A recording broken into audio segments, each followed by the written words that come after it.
Today, we're going to get into a song that feels less like something you listen to and more like a place you visit. It's SB19's incredible track, Memories, which came out on February 20th, 2026. This thing is a masterpiece of atmosphere, so let's get into it. You know, this quote from Musicologist just nails it. The feeling isn't just nostalgia. It's something called hauntology. It's this sense of a future that you thought was coming but never did. And it just kind of hangs around, like a ghost. It's the sound of what could have been. So yeah, how did they do it? That's what we're here to figure out. Because a feeling this specific, this powerful, it doesn't happen by accident. Oh no.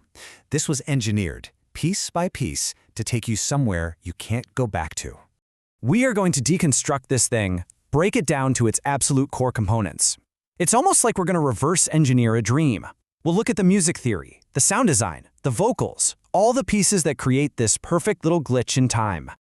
Okay, first things first. Let's look at the foundation, the blueprint. Before a single sound was even made, this song was designed on paper to make you feel that bittersweet sense of longing. And it all kicks off with the chords. Just look at this progression. See, it never really lands anywhere. It doesn't give you that satisfying, we've arrived feeling. It just cycles. It creates this floating, dreamlike sensation, like you're just suspended in a moment. But the real secret weapon? It's that very last chord. This right here is the magic ingredient, the AM6 chord. It's a classic trick in music, a sentimental chord that just suddenly yanks on your heartstrings. It's the musical version of a happy memory that suddenly, for just a second, turns sad, you know? It's the sound of a smile turning into a sigh. So when you pull it all together, you get this, the technical skeleton of the feeling. The key is E major, but it kind of flirts with what's called the Lydian mode, which basically just makes it sound brighter, more otherworldly. The tempo is super slow, 74 BPM, so there's tons of space. And the melody?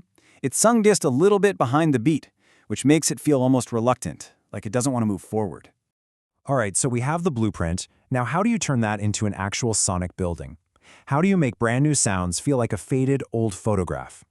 Well, they went for this whole warped tape vibe. The main sound you're hearing isn't an instrument you'd recognize. It's a super lush synth pad. Then they add this subtle effect that makes the pitch wobble just a little, you know, like an old cassette tape. And instead of drums, the rhythm is all these tiny clicks and shuffles, like a distant collective heartbeat in an empty room. And this brings us to a masterclass in audio depth. There's this thing in mixing called the Z-axis, which is just a fancy way of saying front to back. The vocals are mixed to sound incredibly close, like they're right here in your ear, but those synths are pushed way, way into the background. It creates this huge cavernous space. Now that up-close, intimate vocal sound, totally on purpose. It's the result of some ridiculously detailed production choices that literally turn the singers into a choir of ghosts. Get this. At any given moment, you're not just hearing one or two singers. You're hearing between 12 and 16 different vocal layers all stacked on top of each other. It creates this beautiful, ethereal wash of sound. So the big question is, how do you do that without it just turning into a big, muddy mess? With a really, really clever trick. Here's how it works. First, you hear the main vocal, totally dry and right up close. Then, there's a tiny gap, just 40 milliseconds of silence. And after that silence, this massive 3.5-second wave of reverb comes crashing in. It's brilliant. It lets the voice stay perfectly clear while still making it feel like it's echoing in some vast, empty cathedral. Okay, but we're not done.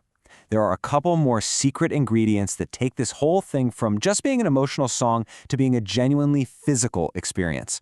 This is where the production gets really wild. So for this next part, you really need to be wearing headphones, trust me. They use something called binaural recording for some of the whispers and ad-libs. It's basically 3D audio. It can place sounds not just to your left and right, but behind you, above you. It literally feels like the whispers are moving around inside your head. It's incredible. In all of this, all these techniques, they all serve the song's main idea, this beautiful lyrical metaphor, a room full of yesterday. The production isn't just backing up the lyrics. It is literally building that room around your head with sound. And check this out. It's a perfect example of something called prosody, which is when the music perfectly matches the meaning of the words. At the most fragile part of the song, when the lyrics talk about time stopping, the entire low end of the song, the bass, just disappears. It's gone. The floor literally drops out from under you, and for a second, you feel completely weightless. So, when you put it all together, the haunting chords, the warped sounds, the choir of ghosts, the 3D audio, what you end up with is so much more than a song. It's a masterclass. A masterclass in how to build a memory out of sound. Our source gave this a nearly perfect score, a 9.8 out of 10. And they didn't measure it in stars, but in layers of cosmic dust. Honestly, for a song that sounds like it was born from a cloud of nostalgia and synth pads, that feels about right. And really, that's the final takeaway here. The level of detail, the emotional engineering and memories, it sets a whole new bar. This isn't about a genre anymore. This is a global standard for how to use technology to create something purely, fundamentally human, intimacy. And that kind of leaves us with one last big question. As technology gets better and lets artists create these incredibly immersive, emotional worlds, what does that mean for the future of music? Maybe the next big frontier isn't just about discovering new sounds, but about architecting entirely new feelings.